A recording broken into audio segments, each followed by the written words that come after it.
Hello, my name is Stephen Miller. I'm a member of the faculty at the University of California at Berkeley. One of the great pleasures of my position as an archaeologist and a teacher is that I get to share my discoveries with people around the world, but specifically with students in the classroom here at the University of California. One of the things that I've discovered at Nemea has actually come back to life, lives, and makes a contribution to our society today. Last time we saw that the stadium at Nemea had yielded most of its secrets, had been transformed into an archaeological park, and that during the dedication of that park, a sort of preliminary Nemean Games was held. This time I want to share with you a development that was totally unexpected, and that was the formation of a society for the revival of the Nemean Games, a certification of the ancient idea that still lives in the soil of Greece.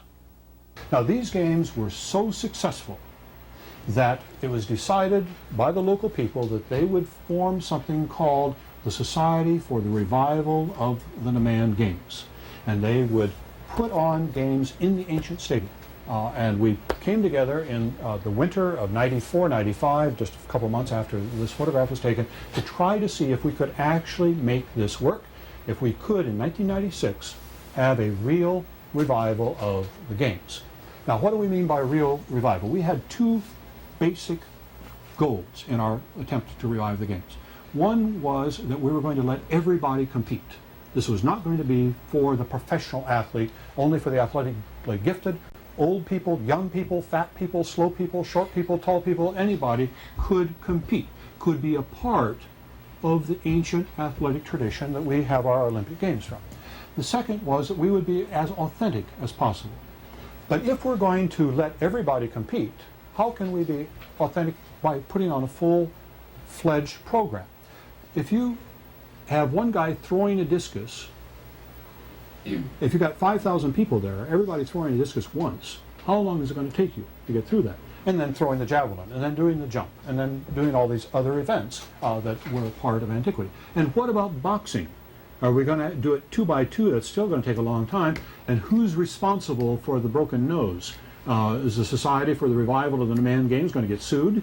And we're not really sure we wanted to get involved in this sort of things, especially when you see ancient statues like this of a boxer. And if we're going to be authentic, we've got to use these heavy gloves, which are there not to protect the opponent's face, but to protect his wrist. And you can see, if you look at his face, what he's like.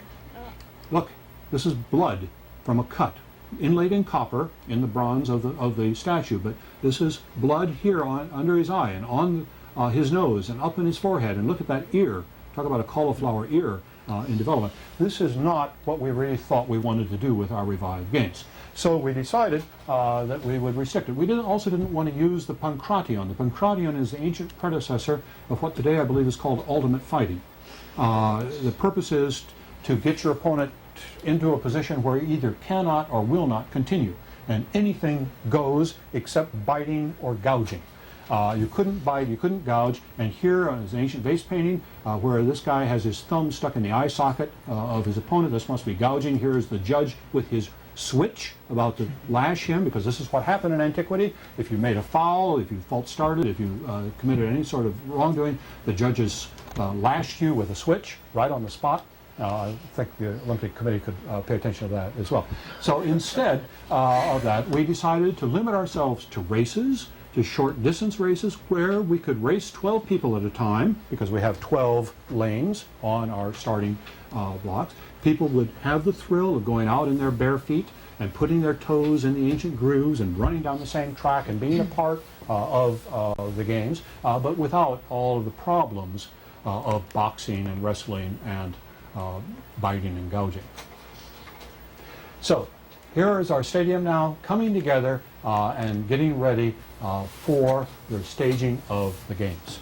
I want to show you now the next stage. This is March the 30th, 1996. And these are some of the members of the Society for the Revival of the Nemean Games. There are, to be sure, now something like 1,700 members from all around the world, but the core membership is always going to be at Nemea itself, of course. We are not at Nemea, however. We are at Olympia. We're in the ancient stadium on the grassy slopes of the embankment. The track of the ancient stadium is down here to our right. But all of these guys with these blue shirts on that say Nemea 1996 are members of the society.